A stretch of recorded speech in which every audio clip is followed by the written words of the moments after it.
مسجد نبوی کے کونے میں ایک شخص بیٹھا دعا مانگ رہا تھا اور اس کے لفظ کیا تھے؟ اللہم انی اسألک بانک انت اللہ لا الہ الا انت الاحد الصمد الذی لم یلد ولم یولد ولم یکن لہ کفوا احد۔ اے اللہ، میں تجھ سے اس لیے مانگ رہا ہوں کہ تو میرا اللہ ہے۔ میرے والد گرامی فرمایا کرتے تھے کہ اگر بیٹا باپ سے کہے کہ ابو جی میں آپ سے اس لیے مانگ رہا ہوں کہ آپ میرے ابو لگتے ہیں، تو باپ کو پھر اپنا وجود بیچ کے بھی کچھ دینا پڑا، ضرورت پوری کرنی پڑے تو کرے گا کہ میں بیٹا ہوں تو آپ سے ہی مانگنا ہے، ہمسایوں سے تو نہیں جا کے مانگنا۔ تو وہ کیا کہتا ہے؟ اللہم انی اسألک بانک انت اللہ، اے اللہ میں تجھ سے اس لیے مانگ رہا ہوں کہ تو میرا اللہ ہے۔ لا الہ الا انت، تیرے علاوہ میرا ہے بھی تو کوئی نہیں جس سے جا کے مانگوں۔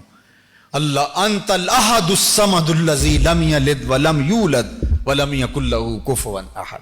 وہ اللہ کے مبارک ناموں کا واسطہ دے کے اللہ سے عرض گزار ہوتا ہے۔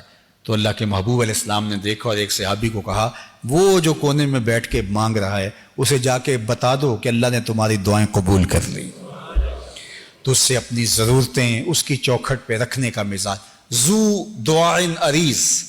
اللہ تعالیٰ نے اپنے عبد خاص کی ایک تعریف بیان فرمائی کہ وہ اللہ کے حضور لمبی دعائیں کرتا ہے۔ اللہ اکبر، لمبی دعائیں اس کے حضور۔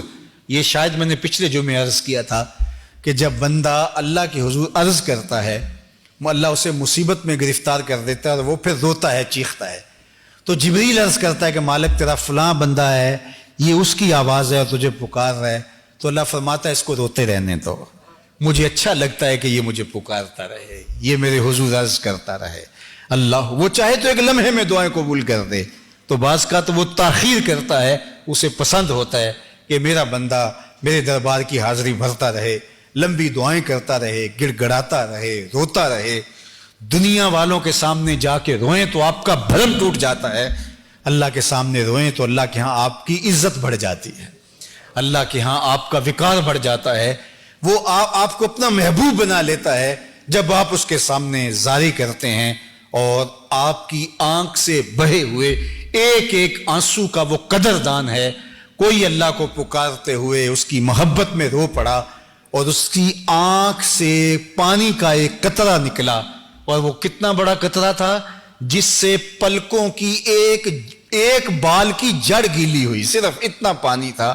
تو قیامت کے دن وہ بال کھڑا ہو جائے گا، اللہ یا مجھے نکال لے یا اسے جنت عطا کر دے۔